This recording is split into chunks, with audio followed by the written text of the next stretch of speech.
Welcome back, APUSH students. Today is Chapter 18 of the American Pageant, titled Renewing the Sectional Struggle.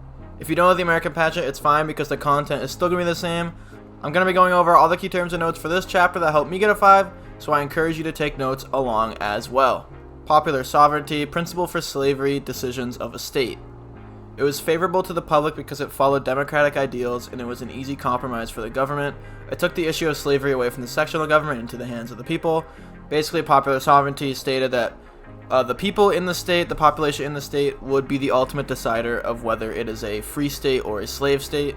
So very democratic in principle, and that obviously appealed to American citizens. Free Soil Party, third party in the United States, it was very anti-slavery. They held a more aggressive standpoint on the issue of abolition and became a reflection of the lack of ability for the Whigs and Democrats to address the issue of slavery in a timely manner. It attracted a wide range of constituencies, like in different regions of the country. It wasn't restricted to South, Northwest, whatever. The Free Soil Party really took a more aggressive stance on slavery, while the other parties were kind of restricted on what they wanted to say because it was such a polarizing ideology.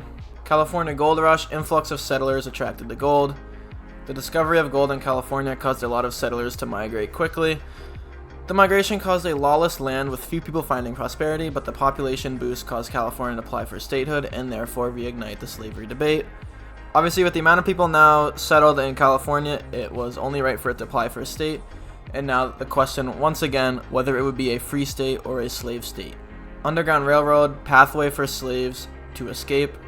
It helped slaves escape their masters and made the North more of a sanctuary for blacks. It also heightened Southern agitation in their advocacy for a tighter fugitive slave law.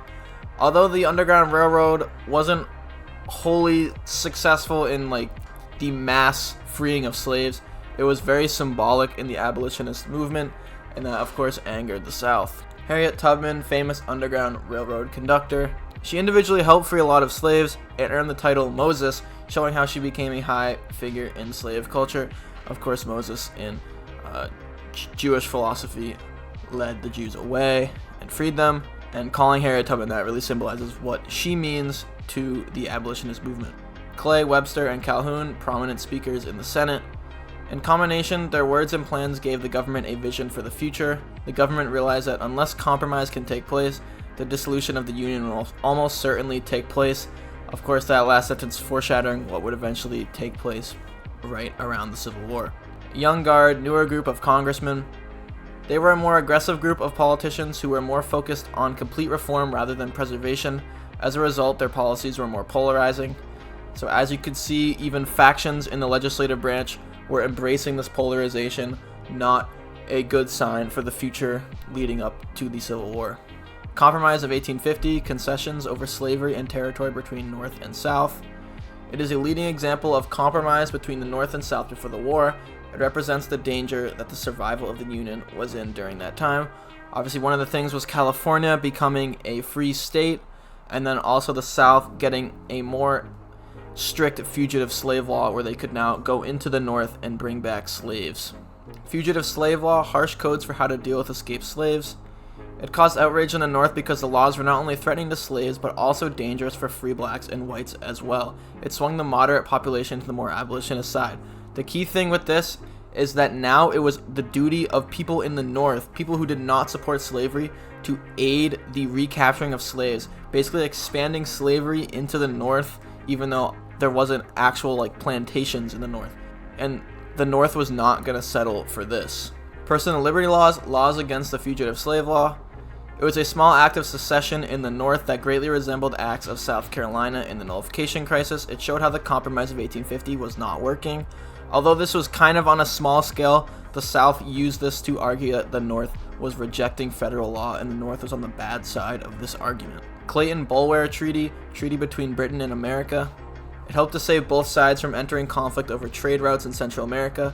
It made sure that both sides could continue their economic ventures in the area. William Walker, American adventurer of Central America.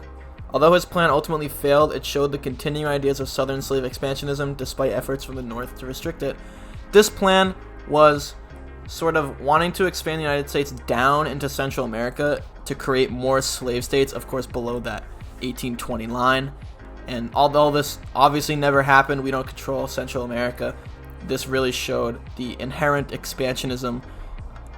slavery expansionism that resolved in the South. Ostend Manifesto, secret document encouraging acquisition of Cuba, of course relating to that idea of expansionism in Central America. When it was leaked, it caused outrage in the North. It revealed the conflict between manifested territorial expansion and the divisive issue of slavery. This was now revealing that manifest destiny to the South was not wholly about God-given right to expand, but it really connected to their deep thoughts about expanding slavery. Opium War, Britain winning war against China over ports.